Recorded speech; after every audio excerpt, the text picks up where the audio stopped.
Last year, Americans gambled more than $70 billion on lottery games.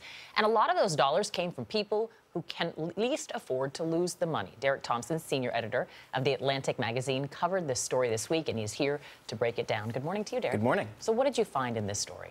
So millions of people play the lottery, but the lottery is played particularly among those who are lower income. As John Oliver said, we spend more money. The stat that I thought was most striking, we spend more on the lottery, $70 billion now in 2014, than on sports tickets, movie tickets, video games, books. It's just astonishing. It's more than an enormous share of entertainment.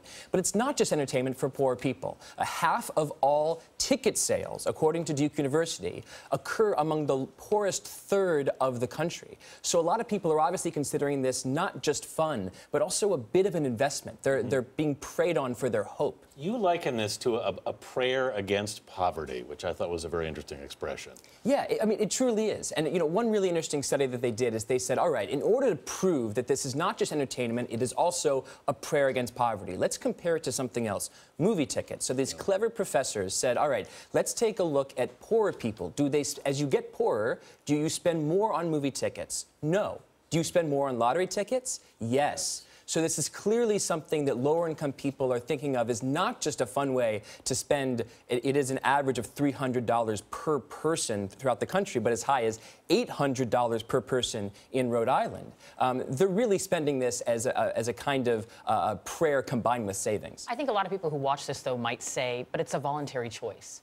Do you feel like they are being targeted in any particular way to buy more tickets? We know that they're being targeted. We know that they're being targeted, and that lottery tickets are being advertised the most in low-income areas precisely because, marketing 101, lower-income people are more likely to buy the ticket. But the reason that I think this is super problematic is that, you know, you look back 40 years ago, and you didn't have state lotteries in 43 states. You had it in one. In 1980, you only had it in about a dozen. And now they're basically all around the country, and it's become a way to fund government, to tax for education, for economic development. They rely on it, in fact. They absolutely rely on it. It's a way, essentially, to enact a tax without actually calling it a tax, calling it voluntary spending. And that seems pernicious to me, precisely because you're asking the lowest income people to pay for this. So who is saving money in this? Because lower income people are putting in the money. Who doesn't have to put in money? The state. The state doesn't have to tax richer people.